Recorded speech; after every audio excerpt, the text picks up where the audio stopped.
Hi everybody, this is Sherry with UpOrDownThereBeautiful.blogspot.com. I just wanted to show you something that I made. Now this was my first try, and but I see all those really pretty paper bags that people are buying and sending, you know, racks and things in, and I thought, I wonder if I could make something like that. Well, I found this stuff, postal wrapping paper, and I picked it up. I just picked it up at Walgreens one day, and you can see, I mean, it looks and it feels just like a paper bag. Now, I had stuff before that was similar to this, but it was thinner, and to be honest, I think the thinner would be better. So this is postal wrapping paper. So I think that maybe if you go back where just the regular wrapping paper is, you can find this craft paper, and it would probably work even better. And what I did was, quite a while ago, Terry Duff had given me these butterfly fairy sets from Stamper's Best. And so I got them out, and I used a vintage photo on this, Tim Holtz vintage photo ink with this one. And I just stamped it in different, you know, going in different directions. And then I used a set of pinking shears for the top.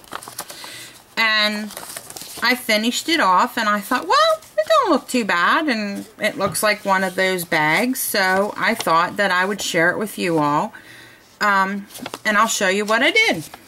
So I've got another one. Now this one, it's a little more difficult to see. I'll zoom you in here so you can see the design, because now on this one I chose to use tea dye. I used vintage photo on the other one, and you can tell, you can really see a difference. But, and I think you could, you know, I don't have any of those bags, but I think some of them may even be done in black. I mean, you can do whatever you want. But what I did was I took a piece and I cut and I made the first bag. Well, this was what was left over, so I thought, well, I don't want to waste it, so I'll turn it into a bag too. So what I did was I left about a 1/2 inch on the end. I just laid the paper out, and I stamped all the way across the paper, and I already scored where I was going to fold it in half, and then my little flap here. And then I just stamped the image that I wanted, and I had it going in all different directions. So what you do is you just peel back. Now for this I use score tape. You can use the red sticky tape. I don't know if you should use, now I'm having a heck of a time getting that little thingy off. I don't know if using, you know, regular tape would be a good idea or not, because I mean, you are going to use these as bags. But you just, you know, I've got that little flap folded over, and I've got my score tape on it. And then you just push it down. Now, what I did for the bottom, and like I said, I don't have any of those bags, so I was kind of working from what I had seen. I'm going to take my pinking shears, and I'm just going to trim off a little bit across the bottom. And I'm just going by what I remember seeing of paper bags, because it's hard to get paper bags anymore at the store, but what I remember seeing from when I was a kid. Okay, so what you do here is I pick which side I want to be in the front, and I think I'm going to use this as my front, so I'm going to fold this over. I'm going to get my bone folder, and I'm going to just bring this up just a little bit and fold it down. And use your bone folder to make sure you get a good crease, because you want that to be, whoops, I just smushed it. But you want that to be good and tight right there. Then, again, I use, I don't know why I put that away. That wasn't one of my brighter moves. You use your score tape. You fold that back out. Let me uncrease it for a second. There we go. And you just fold this back out, and then just right below where the little dash lines are for the pinking shears. And I mean, you could even use decorative scissors and make a decorative edge if you wanted.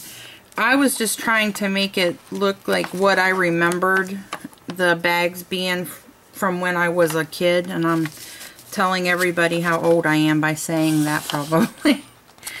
But you just push that back down and then peel your...